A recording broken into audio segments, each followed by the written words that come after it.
This channel is part of the History Hit network.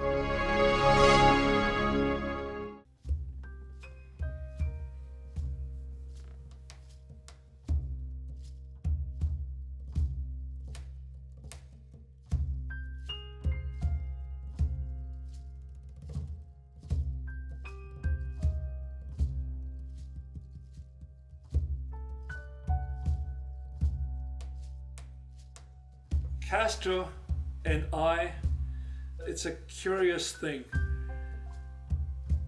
I did the interview with him. I don't know how much it helped him, but it certainly didn't hurt him. He used me as his media to reach the world. And I, in the same way, used him to set me off on a career of a lifetime.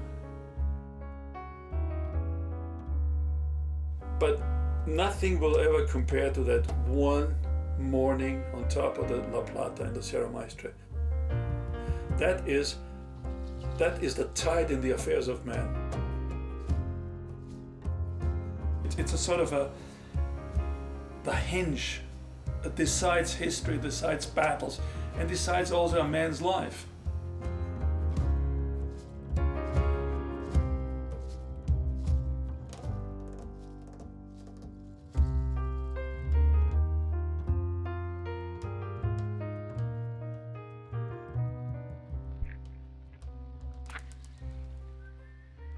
What kind of government would you establish? Would you be president? We will establish a real representative and democratic government. I don't think in being president. That a president who ought to be elected for the people of Cuba in free election, the most short time possible after the finishing the revolution. Important.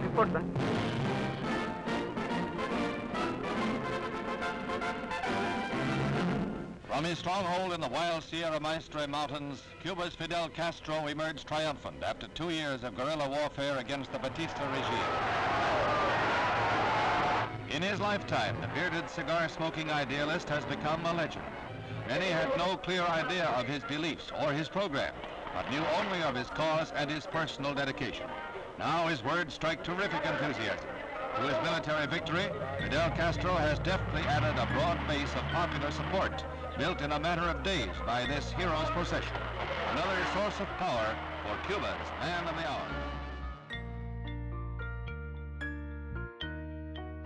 Little did the Cuban people suspect that Castro would betray their cause and deliver them into the hands of the most ruthless of all tyrannies, into the iron grip of communism.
After nearly a half-century in power, ailing leader Fidel Castro is stepping down as Cuba's president.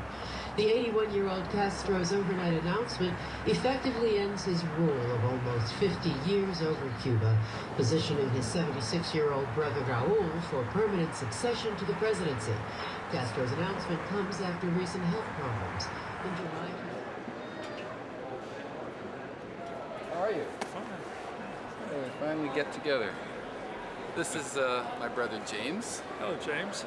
partner on this project. That's a neat little camera. That's what we should use. If you love history, then you'll love History Hit. Our extensive library of documentary features everything from the ancient origins of our earliest ancestors to the daring mission to sink the Bismarck. History Hit has hundreds of exclusive documentaries with unrivaled access to the world's best historians. We're committed to bringing history fans award-winning documentaries and podcasts that you cannot find anywhere else. Sign up now for a free trial, and Timeline fans get 50% off their first 3 months. Just be sure to use the code TIMELINE at checkout. You know, it's sort of like the end of an era has come, because I don't think Raoul can hang on to it. So it's, you know, it's a weird situation.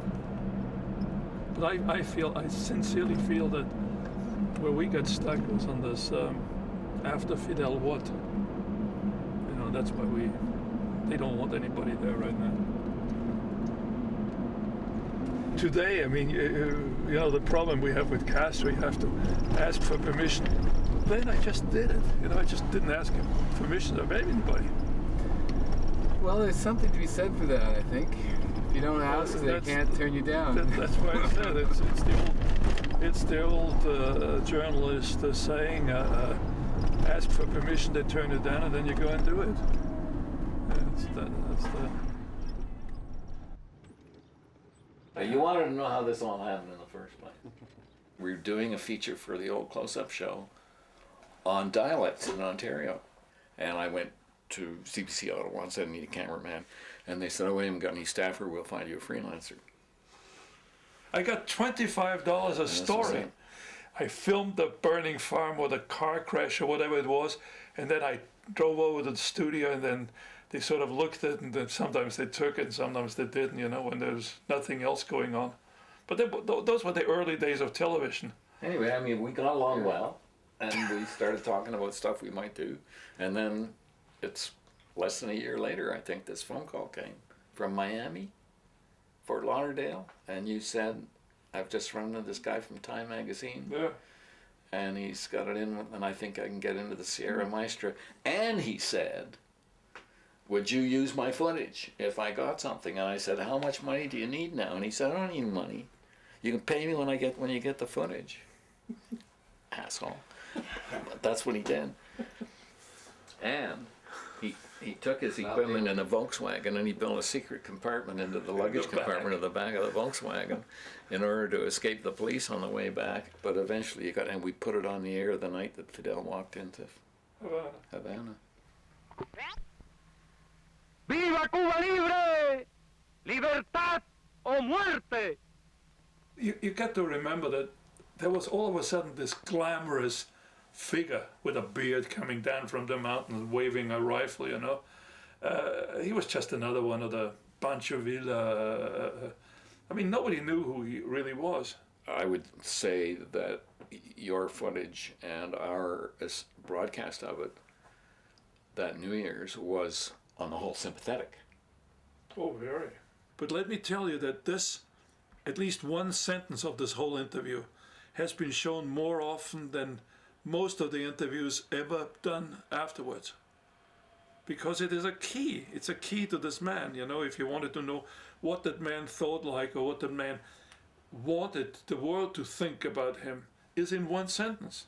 You know, all right, so perhaps it was a lie. What is your political philosophy? Are you a communist or a Marxist?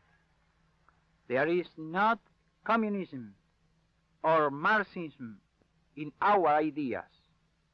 Our political philosophy is representative democracy and social justice in a well-planned economy. Well, a matter... How did you come by your revolutionary ideas? Well, a matter of temperament, a matter of observation, a matter of analysis, and a matter of study. I hope to improve my English, to explain it you better next time.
It's an amazing feeling to be back 50 years later.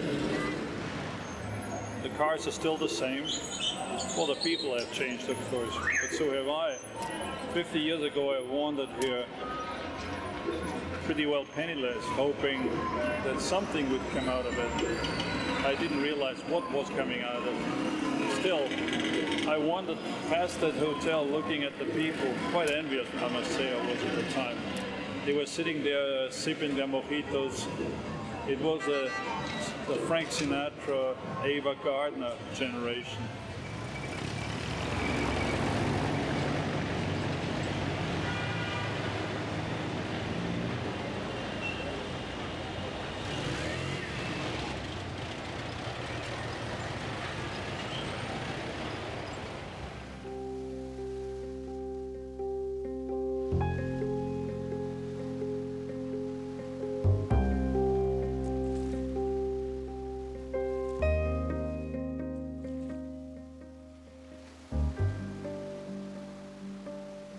I arrived in Cuba in early September of 1958.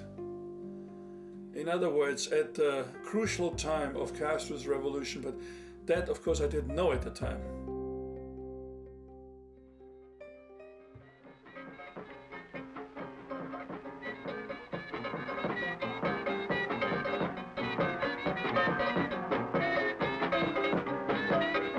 Havana was on a high if you had money.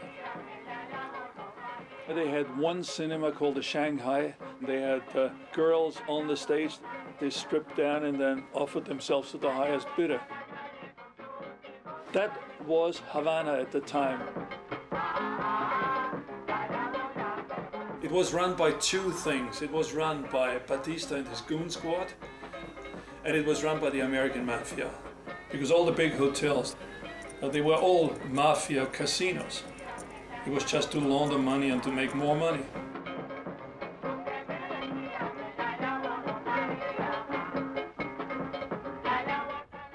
I must say that when I first went to Cuba, I was politically probably naive.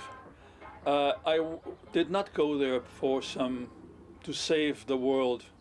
I went there because I wanted to start a career.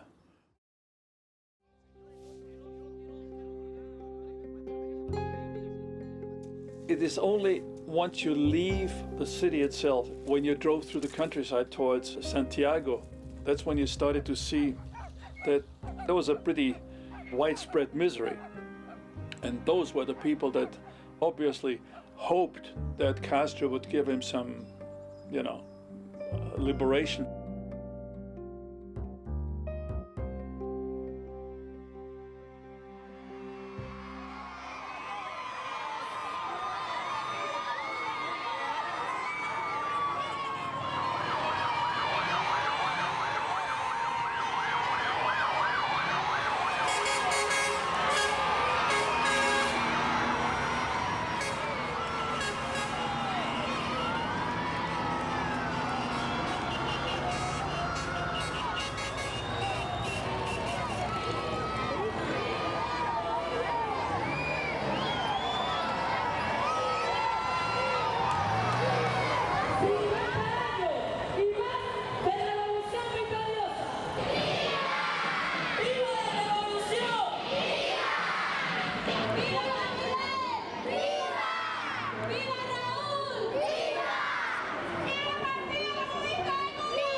Are you interested in old texts, old sources of Well, I'm information and certainly perspectives? interested in historical texts, but those, unfortunately, they all sort of glorify. That's the trouble with history. History always glorifies the victor.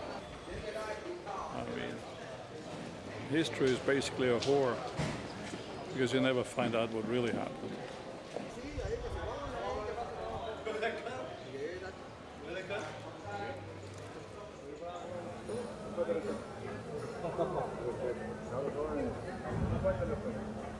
I pay a license and I can sell books to the tourists, and I have a little money, more than the other people.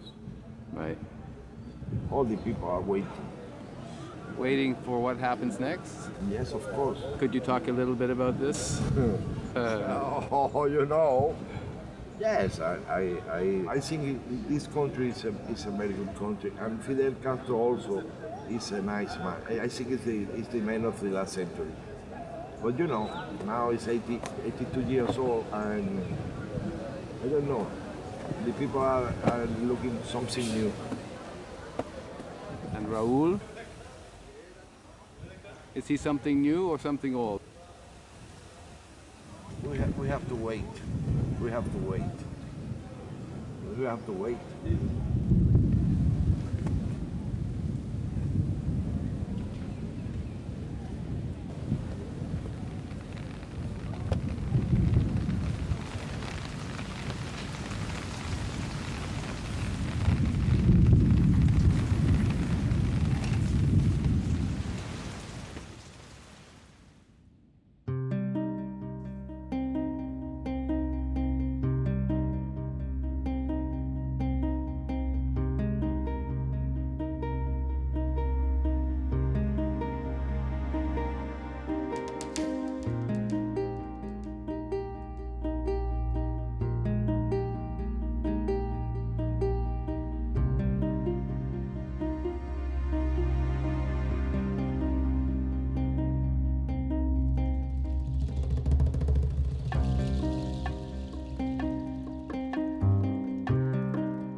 I think Castro has achieved an awful lot.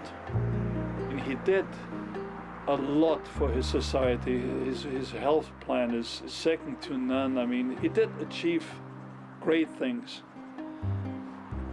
But look at the costs. I mean, the costs are horrendous for a country. Freedom of speech, I think, is a word unknown in Cuba, or in the present Cuba anyway.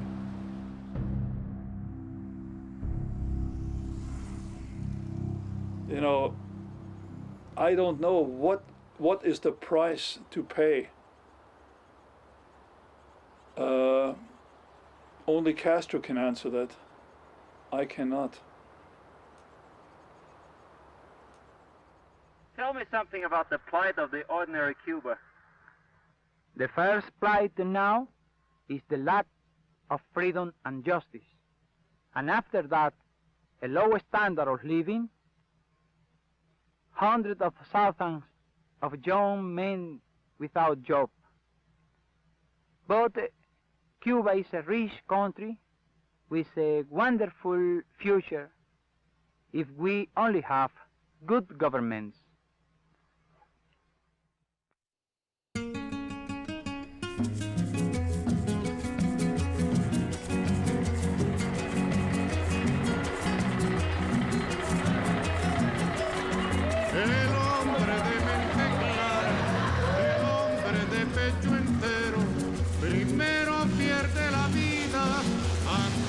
Perder su querer. Primero dejar de ser, primero dejar de ser, primero dejar de ser, el dejar de ser revolucionario. I was so fed up with the things I used to do. And one day I simply read in a newspaper that there was a man in the mountains of Cuba. Nobody really knew what he looked like or what he was after. But trying to make a revolution, and I thought, well, it's better than chasing ambulances. Why don't I go and find this man? So I did. Primero dejar de ser que dejar de ser revolucionario. Imagine Cuba as a very long banana. On one end you have Havana, and on the other end you have Santiago. The Sierra Maestra is in the mountain range outside Santiago. There's only one road that goes down the center of the island, called the Carretera Central, or the main highway. I think I had 2 or 3 blowouts. I had to stop, I had to get into a local sort of a bicycle repair shop, and they patched it up, and then I drove on again, and then. So it took me quite a long time to travel along this single highway. Puede que pierda la vida, que se gane el cementerio, pero nunca dejaría. There was no military traffic, there was no indication that something was not quite as it ought to be. Until I came to just outside a town of Bayamo, which is close to the Sierra Maestra. The first thing I noticed was a truck. Rebels had hijacked that truck and then ditched it next to the road and burned it, and there were still some carcasses of animals lying there, smoldering actually.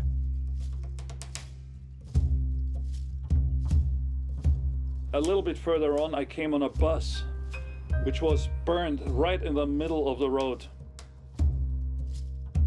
And that I knew I was now entering into a war zone, or at least a territory that was not quite safe.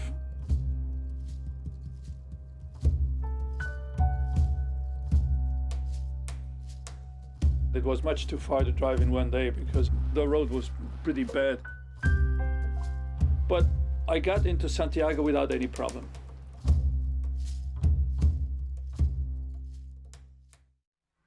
At the beginning, we had not controlled country.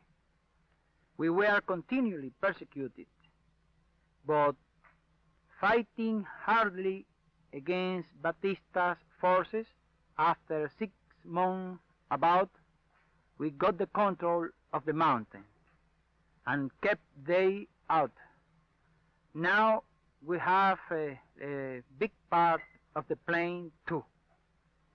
Really, the only outlaw since the beginning was Batista.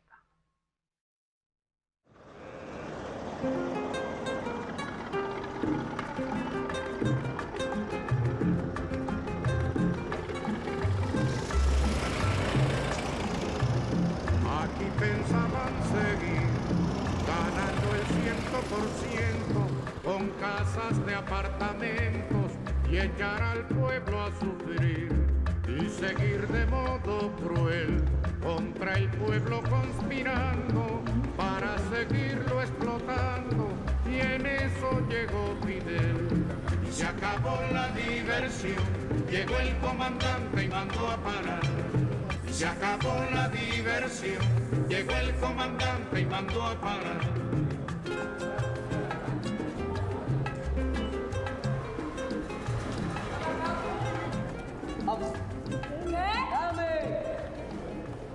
Aquí pensaban seguir.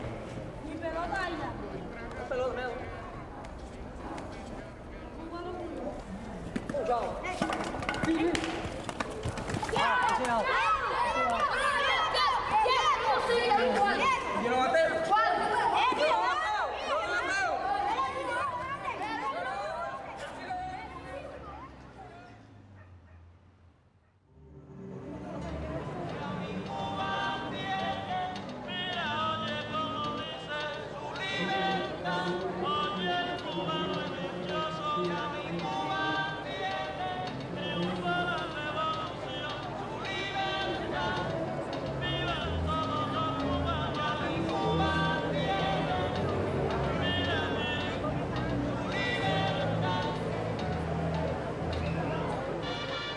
En sentido general, el país, la isla, marcha bien, la gente está contenta. Sí.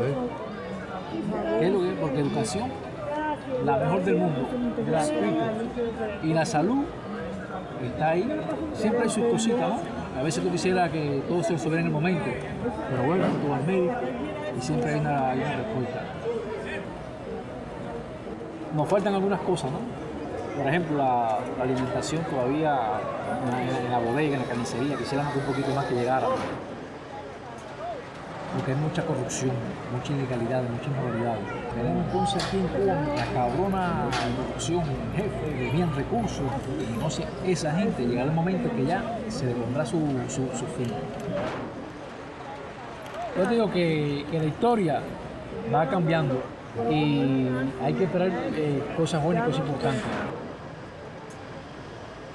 Lo que sí, Cuba no, su política, su economía, su sistema como tal social, jamás lo va a cambiar. Y si tú lees la Constitución nuestra, en el preámbulo dice, Cuba es un país de obreros y campesinos. Y más adelante así hay un pensamiento martiano que dice, con bien y para el bien de todos, ¿no? Sí. Y el Che Guevara lo dijo hace más de 50 años, al imperialismo no se le puede dar ni un tantico así, mira, ni así se le puede dar. Por eso digo que ese hombre ha sido lo más grande que ha pasado. Gracias a él.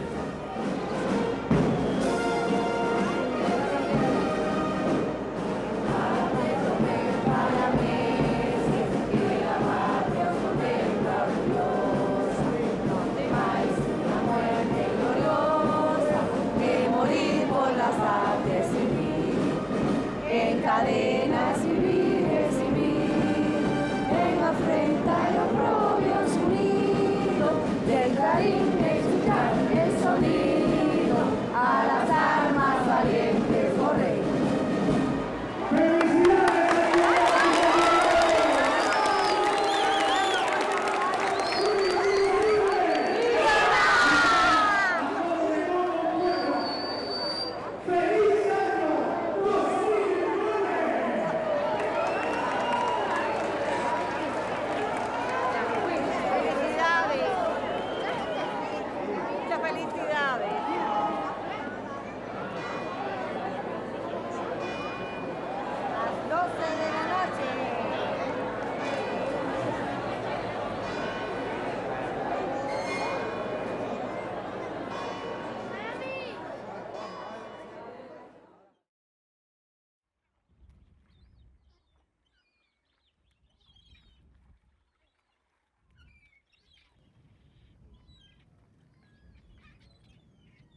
21st of January 2009,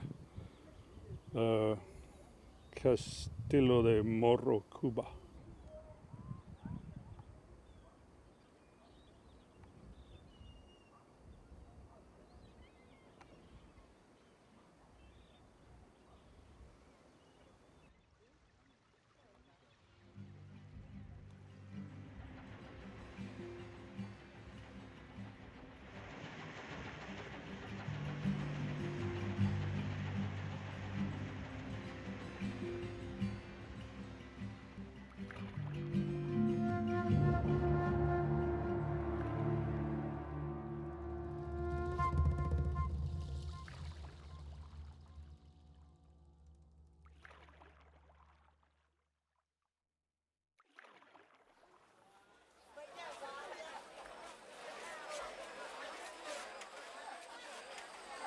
When I came out of Castro, I was the new bright kid on the block, the one who can do revolutionaries and that sort of thing.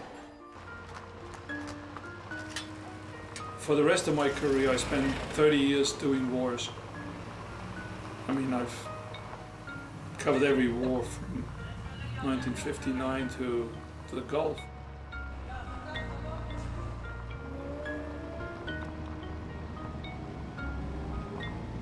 I don't think the rebellion had ever met much of a chance because both the French colons and the Muslims were definitely for the goal. Here's a report by Canadian cameraman Eric Derschmidt. After 20 years of the independence he won from the Dutch, Sukarno's revolution remains at the boil, with communists and Muslims at each other's throats. Look out to the right now. Okay, right down there. Okay, nip on now. There it goes. Ah, look at it burn. Look at it burn. That's great fun. I really like to do that. We really hosed them down by Joe.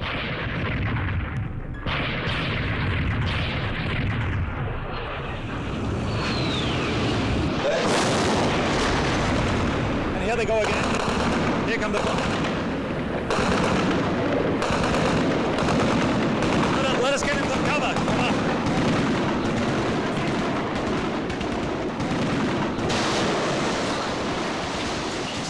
You know, somebody in our profession is like a bullfighter. There is no veteran bullfighter except the cautious one. And if you want to survive, the simple philosophy of a good war correspondent is you get in, you get it, and you get out. Don't hang around, because if you do hang around, you're bound to get hurt.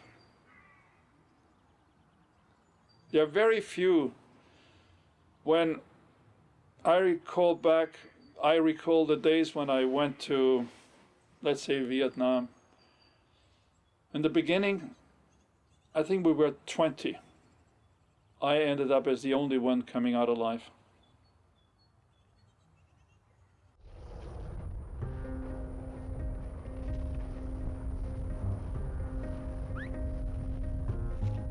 We have just come back from the front line. This attack certainly was the worst attack ever.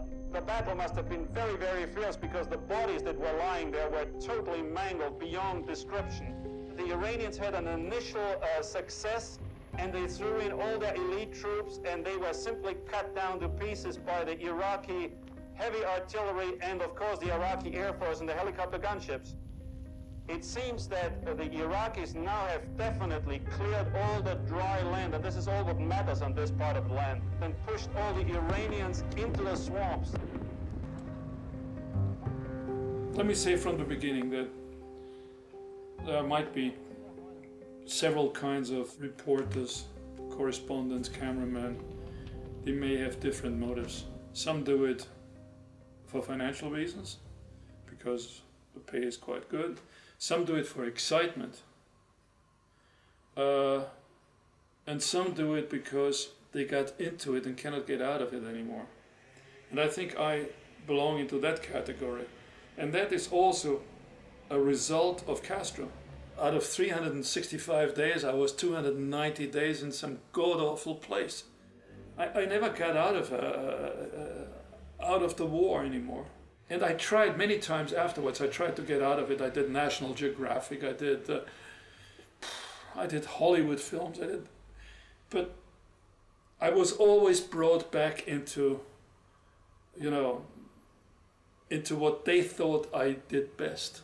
I was known as Dershmitt, the war man.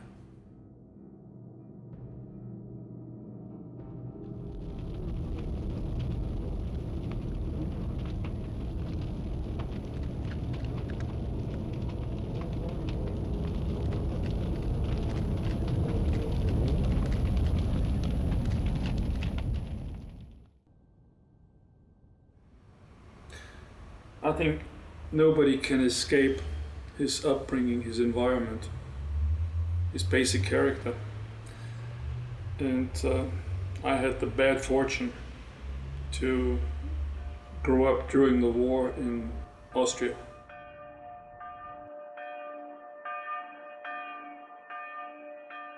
I was born on a Christmas day in Vienna, in Austria. I lived a relatively calm and happy childhood until the coming of Hitler.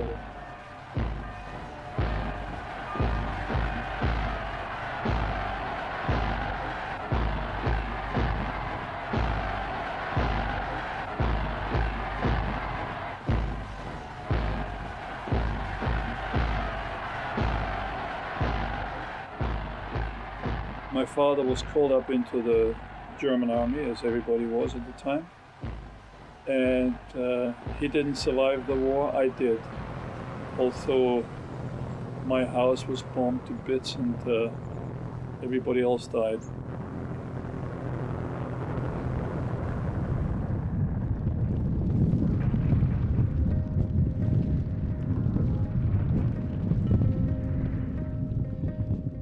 And I saw what happened at the end. Everybody has his own sort of cross to bear, but it's very difficult to explain what World War II actually was. I mean, it's a horror beyond description. So everything else, I think, becomes sort of small. I don't know. There is no small war, Small is a drama. If it is in your neighborhood, if it is your family, if it is your dog or your child or your whatever, it is horrible. And I think you will never ever forget about that. And I think that this sort of stayed with me for all my life, although I've always tried to overcome it. But that sort of suffering, that useless suffering, war, I mean, war doesn't solve anything. I mean, we were indoctrinated that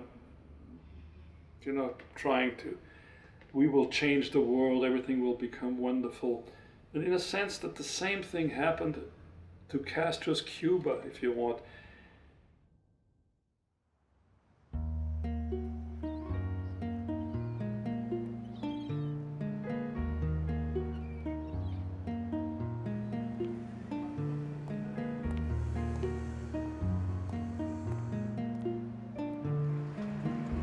Santiagueras, santiagueros, combatientes del ejército rebelde, la lucha clandestina y de cada combate en defensa de la revolución durante estos 50 años. Compatriotas, en estrecha unión, empuñando las poderosas armas que han significado la dirección, las enseñanzas y el ejemplo de Fidel, aprendimos en el rigor de la lucha a transformar sueños en realidades. Por primera vez, el pueblo cubano alcanzaba el poder político. Atrás quedaban 60 años exactos de dominación absoluta del naciente imperialismo norteamericano. Desde el mismo momento del triunfo, se hizo evidente para cada hombre y mujer humilde que la revolución era un justiciero cataclismo social que tocó todas las puertas. Al arribar al primer medio siglo de revolución triunfante, llegue el principal tributo a nuestro maravilloso pueblo, a su ejemplar decisión, vocación solidaria e internacionalista, a su extraordinaria demostración de voluntad, espíritu de sacrificio y confianza en la victoria, en el partido, en su máximo líder y sobre todo en sí mismo. ¡Viva Fidel! ¡Viva la revolución! ¡Viva! ¡Viva Cuba libre! ¡Viva!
This is meant as a sound commentary in case we need it. Listening to his speech, Raul makes me feel like listening to a record on replay. The same worn-out phrases Fidel has used for 50 years to make his people forget the hardship his regime brought them.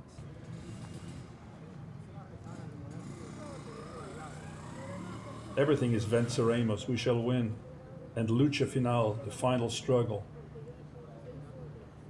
In the same breath, they are celebrating the end of this final struggle that happened already 50 years ago.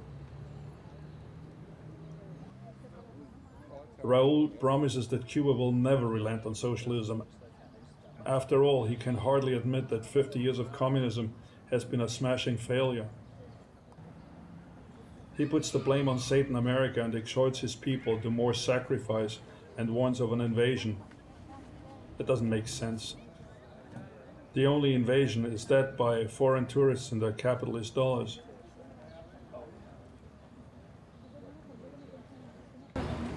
This is a revolution so that in Cuba we have not in the future other revolutions.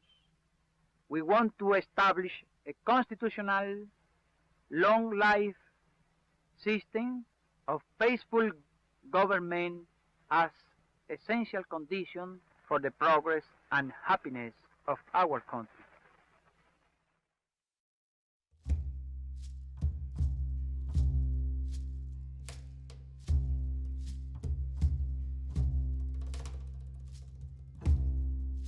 In Santiago de Cuba, I got into a little motel. I finally, after a long wait, probably was about a week, managed to make contact with the local resistance who believed in what I was doing.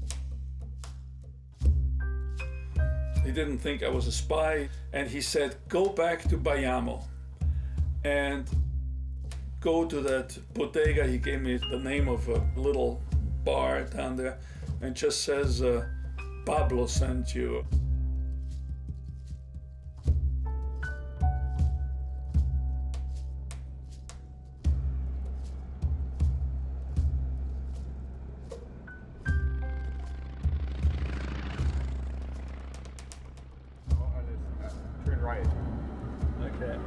derecha. Well, vayamos, here we come. I mean, the last time I drove out of this town, I had a quite different feeling in my gut, I must say. I wasn't sure what I was getting into. Well, the reason this time is that we are working on Plan B, which means we don't have actually permission to do what we're doing. So it is a sort of a grab and run thing. Here we enter into the hills. So I guess we're finally on the way.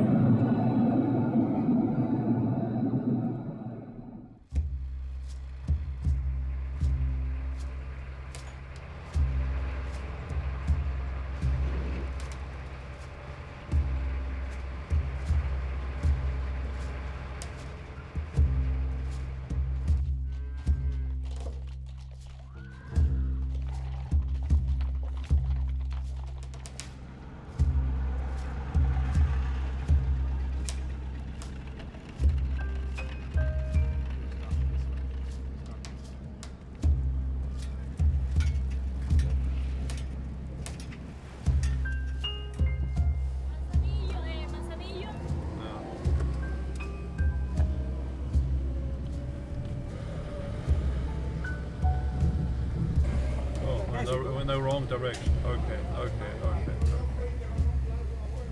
Let's get out of here. I think it widens out over there.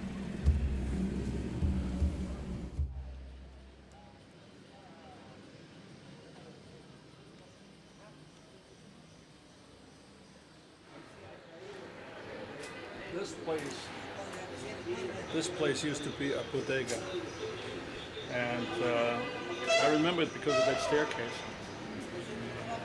And this is where I made my contact. Now the funny thing about this bodega is that it is just around the corner from the army barracks.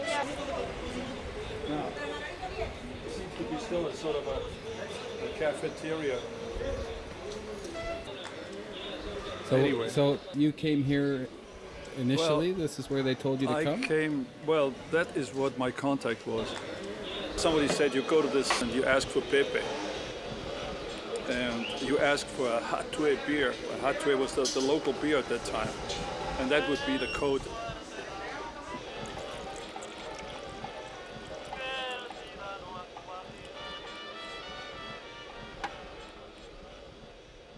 So as we were driving off in the morning, of all the places to drive past, we drive straight past the army barracks, which are virtually around the corner from this place here, as you will see. See, there it is, right here. This was with the rebels. That was with the rebels sitting next to me in the car. Those are the army barracks. And as I was driving past here, of course, there were guard posts, and there was a machine gun up there on that tower. I think it was a little bit daring what they did.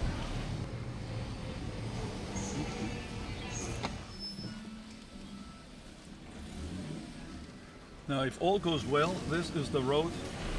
I'm pretty sure that this is the road we took.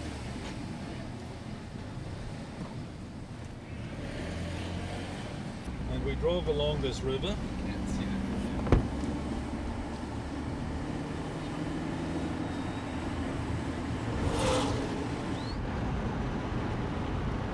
All right, so I was coming down here, and then he said, make a turn. So I turned into one of these narrow side roads, and we just drove on for a little while until we got to real heavy bushes.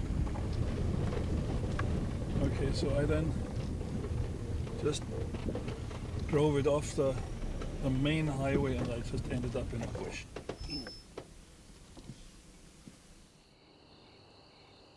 Now my car is parked in this bush. The battery is disconnected.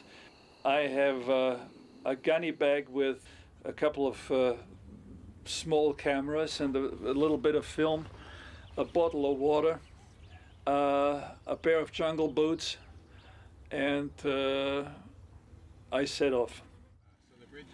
I go back to this road. There comes a truck that comes along there.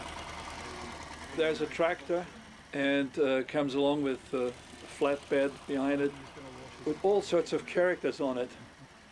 They all sort of wear straw hats and carry machetes going sugar caning. Then I jump on it. And we come to a little river crossing. And there the tractor doesn't go any further. He says, all right, from here you're on your walk, basically, you know, the old saying. And so I say goodbye to all these guys, and then I walk across, and then I notice that all these guys follow me. They were all people that were trying to join Castro.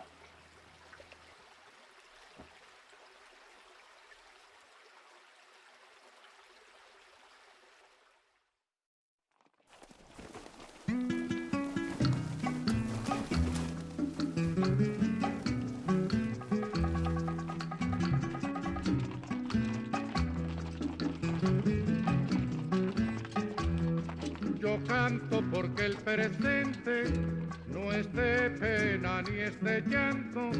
Por eso es que cuando canto, canto lo que el pueblo siente. Soy del pueblo, pueblo soy, y a donde me lleve el pueblo voy.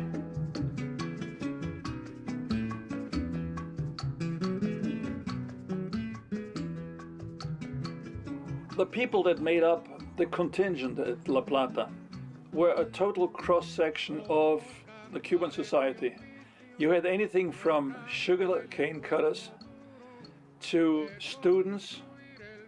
You had accountants from the city, a couple of school teachers, a college professor, and there were people from the high society of Cuba, sons of the high society. Now, some of them were certainly there for the adventure. Others were there in a belief that Castro really could do something for Cuba. Por el pueblo voy pasando y oyendo su sentimiento. There were a few women up there called the mujeres. They were not to be touched by the males, although some of the leaders had their embedded girlfriend, shall we say.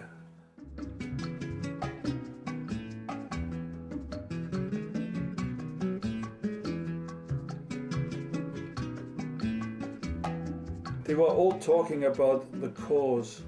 The cause was sacred. It was the cause and the promise. And those were two words that were always used, the promise and the cause. Porque al pueblo pertenezco.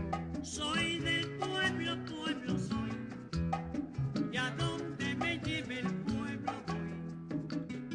These people were sincere up there. They wanted to have a revolution. They wanted a betterment for their children, a betterment for their families. They wanted to get rid of corruption. And I'm sure that Castro wanted it. Same thing.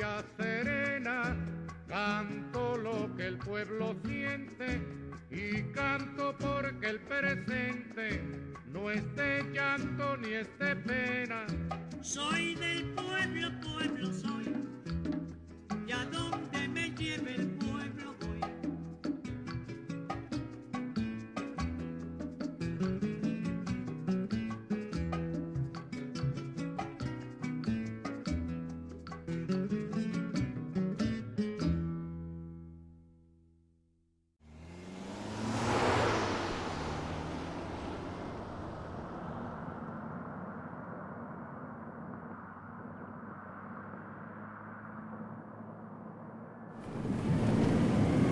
Almost there, so you don't need to. You can take it easy. Fast.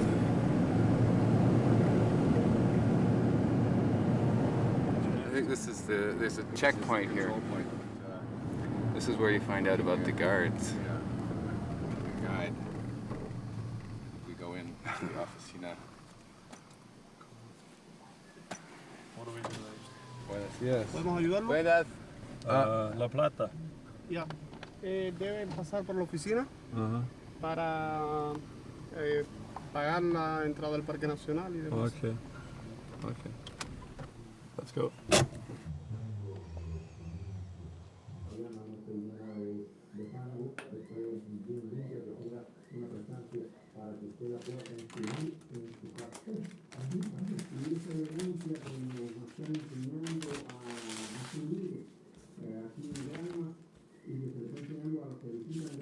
Cinco.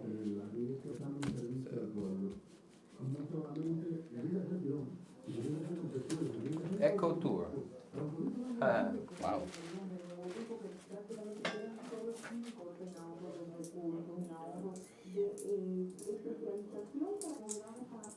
Muchas gracias. Where's your bag, babe? Camera bag? Yeah. In the front. Oh, why don't we bring the bag? Sure. No, we should. They didn't say anything about a guide. Well, and if we don't need Oh, a guide, if we just don't, go. then Don't ask. don't ask questions, No. and then you get an answer. Exactly. It's true. The only thing would be I would the only thing cool would it a be little bit. opening the museum. Okay. Well, all right. Now we'll have this. Got a guide? Español, ¿no? Oh, okay. Okay. Buenos días. Buenos días. Okay, fellas. Let's go.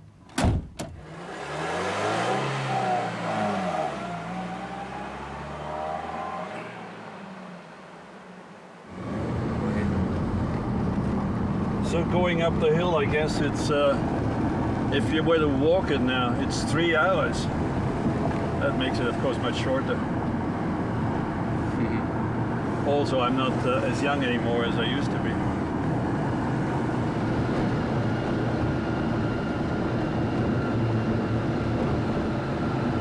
So you can imagine what it was like climbing these hills. Wow.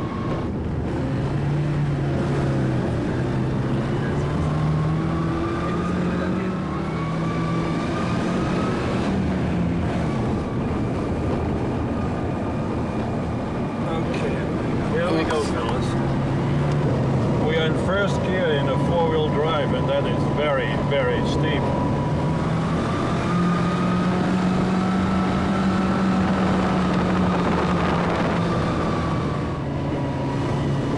Oh, look at this. Look at this. Holy mackerel.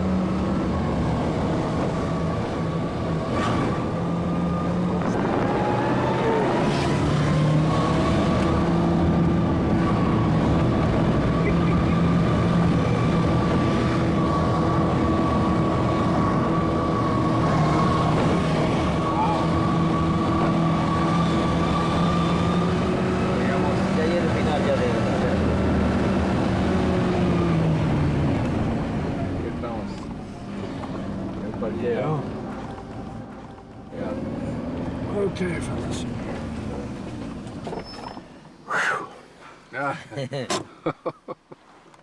That was about as steep as I ever want to drive a car. Okay. As they call it in the movies, from here on we walk. Brakes are on, first gear is in, and we go.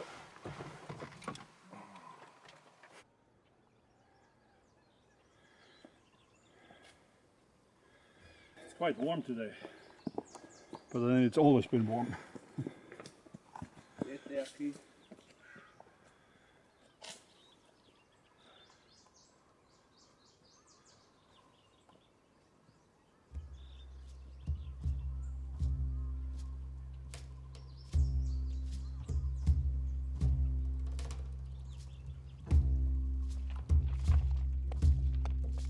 One man had met us at the river crossing. Then we set off walking. And after 1 hour we stopped because we had come to a little hut. You have to understand that after 10 o'clock in the morning, 11 o'clock in the morning, you can hardly walk anymore because it is so hot. So you have to wait until 4 or 5 in the afternoon. So our progress was very, very slow indeed.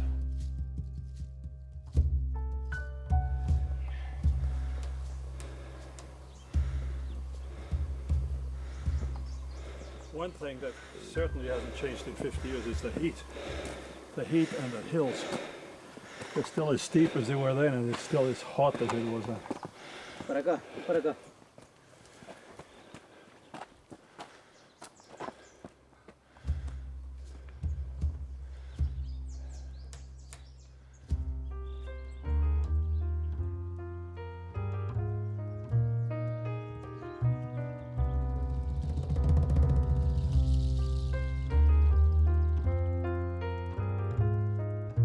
At one time, I remember, we came to a hut in the middle of nowhere, and they had, of all places, in the middle of nowhere, they had a billiard table there.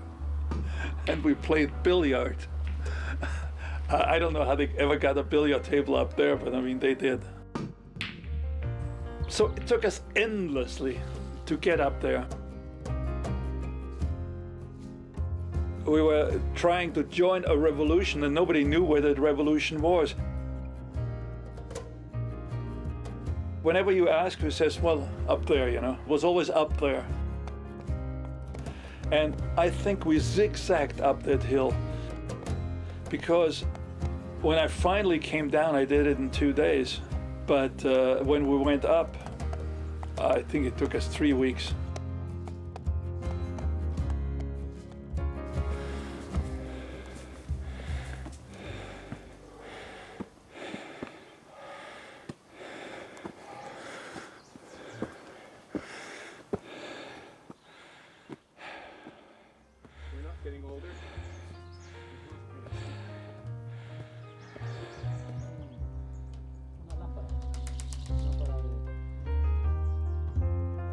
It was a long, long walk. Until finally one day, I got up to the top of the hill, and that's where I met the rebel. There he stood. Big, tall, much taller than the average Cuban. And I instantly knew it was Fidel Castro. He had this aura around him. You could see who he was. You could understand why these people followed him. And there he stood, looked at me, and said, "Welcome to Cuba Libre." And then the next question he threw at me was, "Who are you?" And I wanted to say, well, I'm a famous reporter from a big American television company, and I'm writing for the New York Times or whatever. And I felt silly. And I said, I am nobody. And he sort of looked, smiled, and says, we all have to start somewhere. And I think that this broke the ice between us. Also, he said, well, how do the people feel about our revolutionary movement, our quest for liberty? Because he knew that the Americans go very much for the quest of liberty and all that. I said, you know, I don't think the Americans know all that much about you. And perhaps this is one of the reasons I am here. Now, will you give me an interview? I think all this thing came out in the first sort of 30 minutes, you know. And from then on, a sort of rapport established between us, mostly through an interpreter, because his English wasn't very good. I mean, he was very broken. So after I met Castro, he said, for everything you need, just call on Celia. Celia Sanchez was his right hand, basically. I mean, she arranged everything. Who was incidentally also his mistress, but this is something else. Celia was slightly older than Fidel. She was a sort of mother figure. Very clever, very astute, and very loyal. She defended Fidel all the way to the end. Raúl and Che Guevara, they weren't there when I came there. By the time I got there, Castro had split his effective into 3 fronts. One was the Sierra Maestre, which was his own headquarters centered on La Plata. The other one was the Sierra Cristal with Raúl in command. And the third one was Che Guevara in Santa Clara. and Santa Clara province, of course.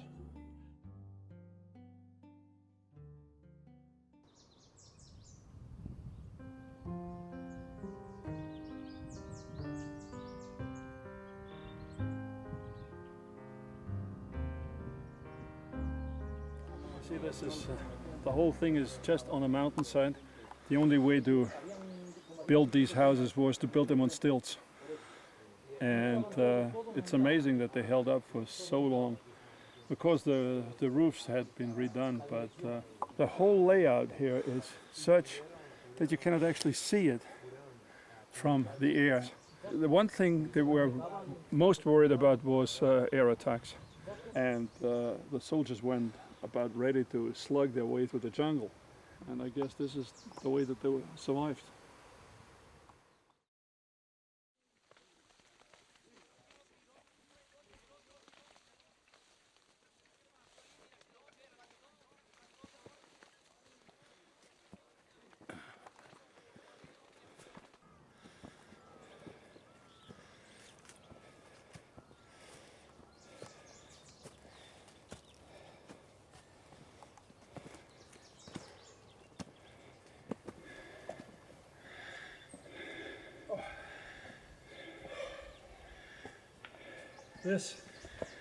This is Radio Rebelde, and this is where I spent at least 1 month, if not more, towards the end of my stay here. I shared it with Orlando Pirette, who was the mechanic who kept this thing going, and Fidel came up every night and did his radio broadcast. And I mean, this is one thing that Batista never understood, how vital that nightly broadcast really was. I mean, considering that at any one time Fidel probably had 200 to maximum 500 people, and Batista had regiments and regiments. It were these broadcasts here that made the difference, because here Fidel promised the Cuban people to give them land, to stop the feudalism, land feudalism, lots of promises. And I guess in the beginning he believed in them, as did I must say.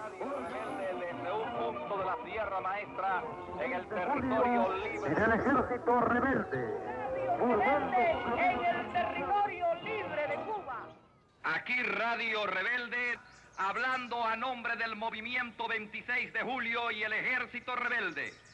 Pueblo de Cuba, el tirano ha huido. Los principales asesinos se han dado a la fuga más precipitada ante el empuje incontenible del ejército rebelde.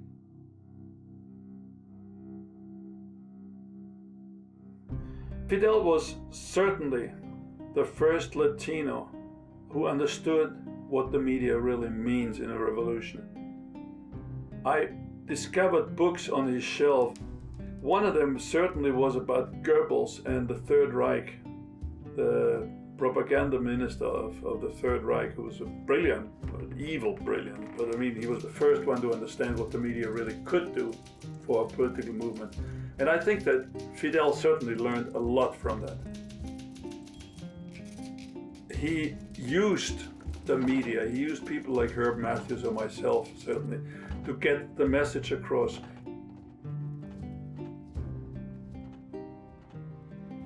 Do you ask help from the US or Canada?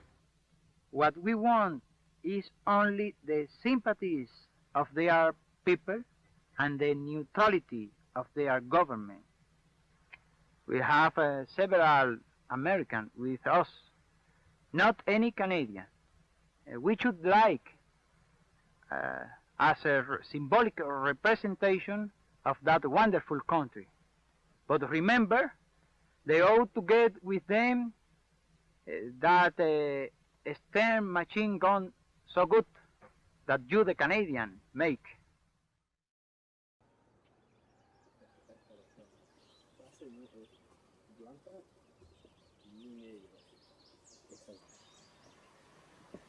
All right, that house there behind me on stilts, that's the Comandancia. This is where Fidel was. On the left was his sort of working room, and on the right was his bedroom.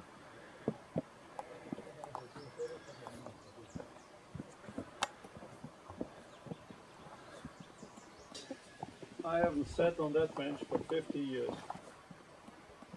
But I did sit on the bench together with Celia and Fidel. And we drank coffee, endless cups of coffee. And they kept telling me about the glorious future and all the plans that they had. And there is a photograph taken of Fidel and me standing just here. I must have been somewhere around here because I remember there was this roof was behind us.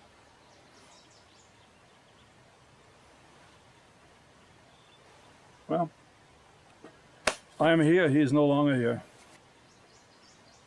Tienen las mismas paredes. Yeah.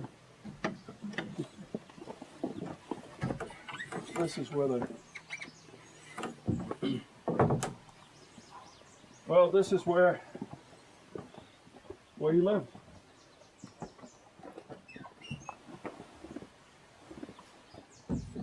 Well, there's something interesting here. I don't know if you have enough light to get these shelves, but on these shelves there were books.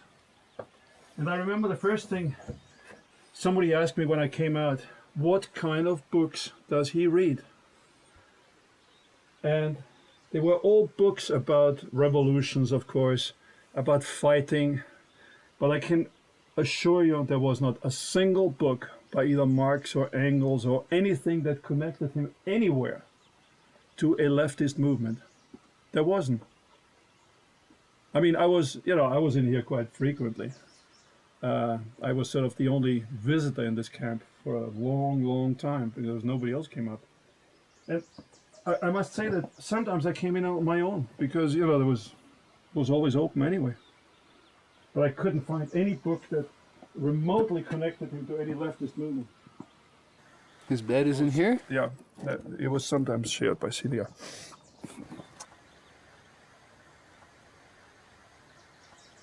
When you heard them talking in the evening, we discussed. I mean, he was quite interested in what happened in Canada, what happened in the United States, and this is actually where the interview was concocted, because I must say it was concocted. I mean, the deal was that I would get an interview with serious answers, but in English. And Fidel didn't speak English, so we had to almost phonetically teach him what to say.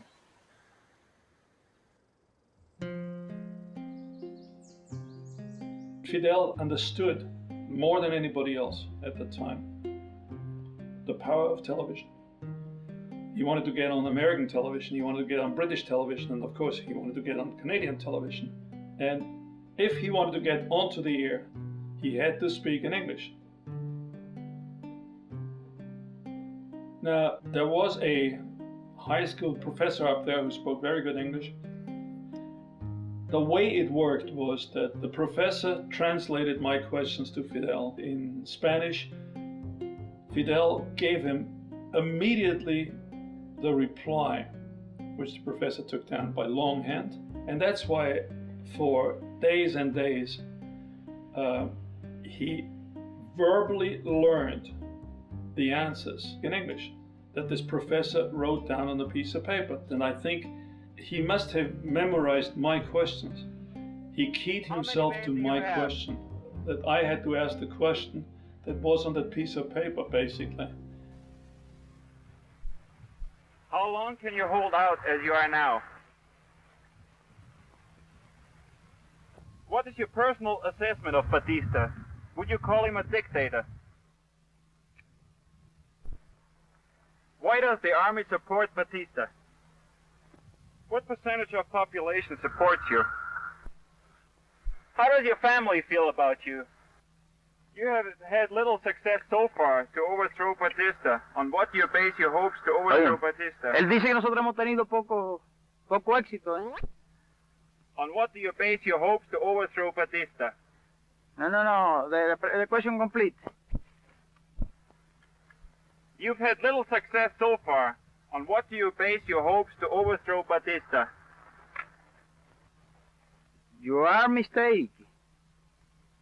You are mistaken. Who had little success in defeating us was Batista.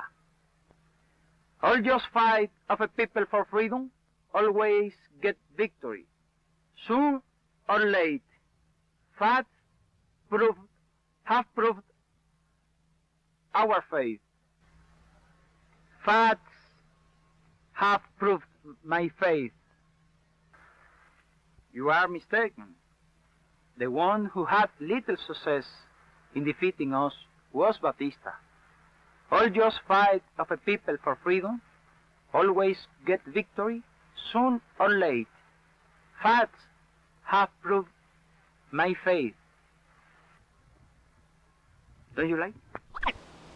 I think Castro was, in the beginning, he was certainly a romantic.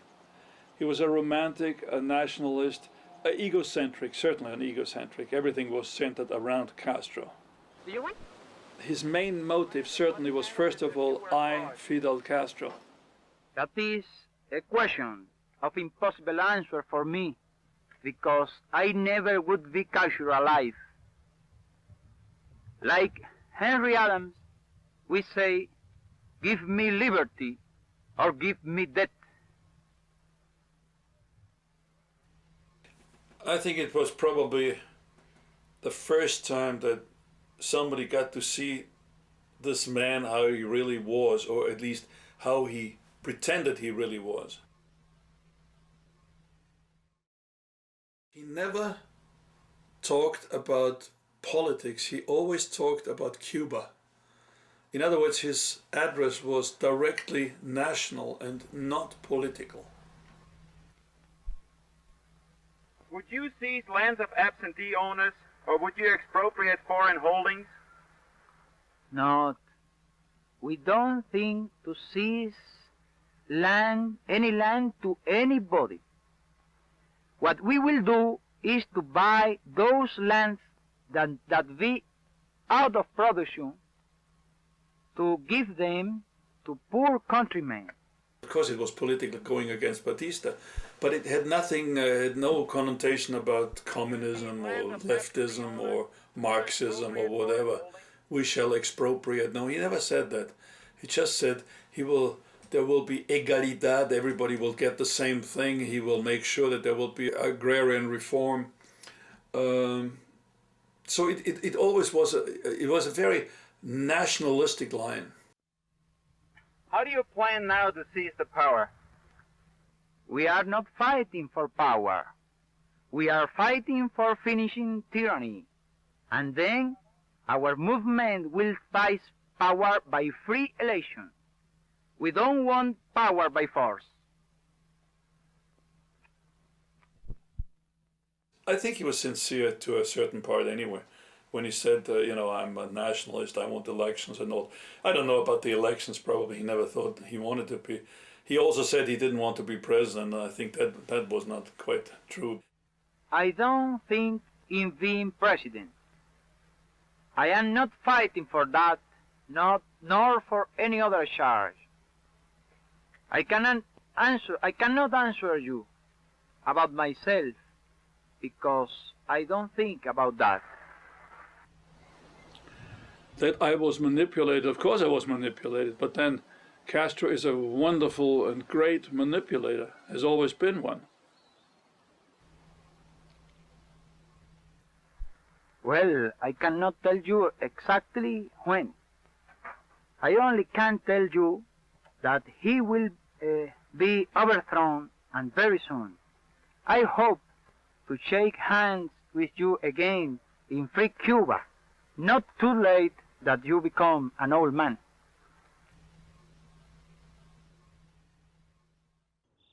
Well, that's why it's safe.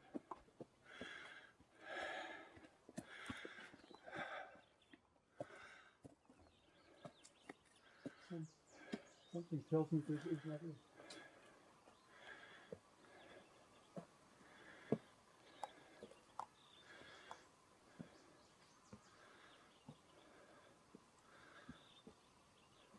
This is one of the huts I may have saved.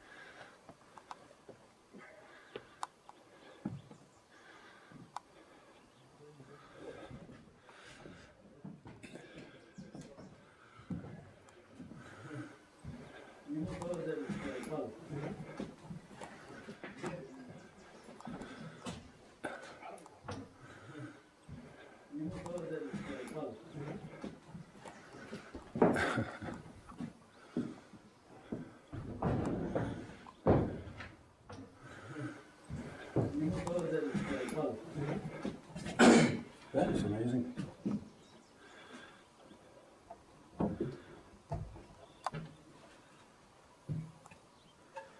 That is it. That is it. Yeah, that's it. That's it, all right. 3 lenses, of which I didn't have 3.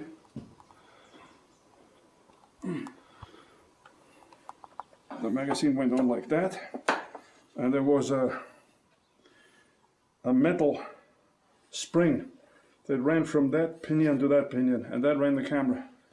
And the sound was recorded inside the camera. It's a sound. It was the first ever sound on film recording camera. And you know, I don't know. It's called an Oricon 100. And I had it modified in Ottawa just before I left, so that was in July 1958. And after I had done the interview, Fidel said, "You cannot take it with you. It's much too dangerous, because if they catch you with this thing in the car, they know where you've come from and they would shoot you." And he insisted, although I wanted to take it along, but he insisted I leave it here, and he said, "I'll send it on to you." Well, he did send on the film. He never sent on the camera, though. I'm amazed they kept it here. That is an amazing thing. That's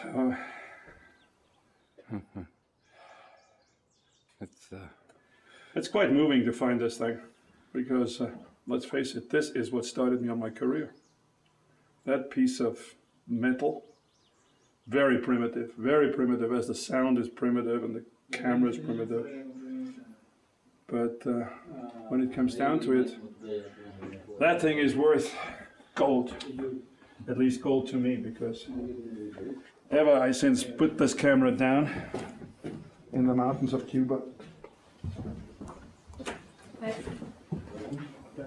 Yeah, it's 50 years of hurricanes, and see, the amazing thing about this, finding it now, is that it basically has survived 50 years, just as I survived 50 years. And some of these years were pretty rough. But it shows that human flesh is just about as tough as metal. Well, that is quite emotional, I must say.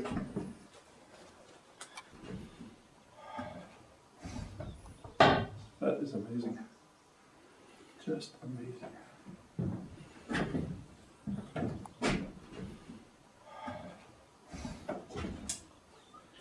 Well, before I start crying, shall we go on? What happened to my glasses? I haven't done that. I don't want to get sentimental, but you know, I don't know how to explain the feeling in this moment. It's quite strong.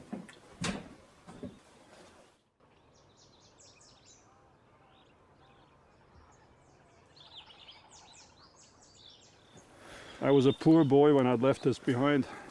Well, things changed afterwards. I went from one war to the next one. I interviewed all the great personalities in this world. I mean, in short order, I interviewed Kennedy and Khrushchev. I did Ben Gurion. I did NASA. I went to China and to Taiwan and saw Chiang Kai-shek. I then was invited to China and I met Zhou Enlai.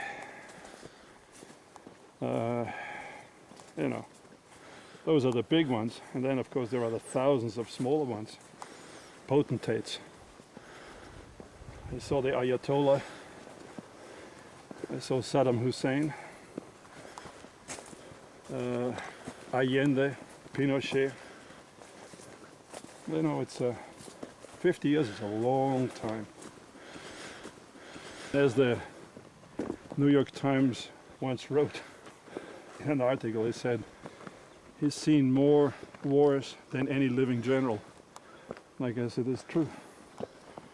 Because when you sort of race around the world, spend years and years in Vietnam, years in the Gulf, all those crazy revolutions,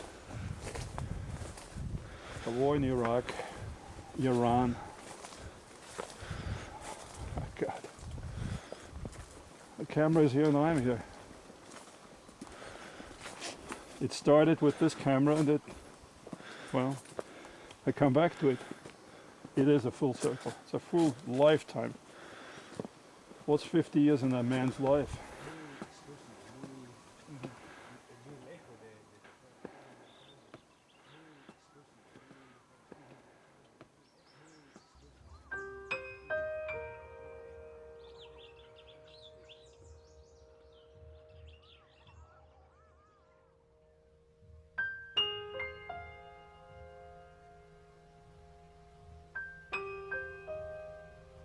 Today, 1/3 of the Cuban territory is in the Cuban freedom fighters' hands.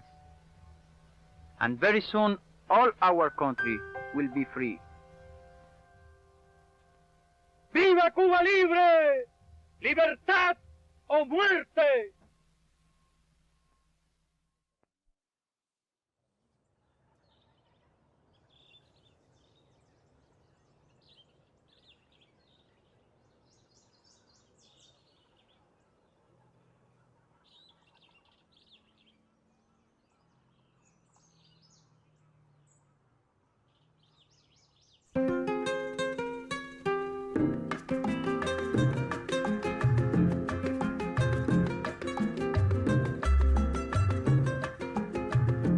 Aquí pensaban seguir ganando el 100%,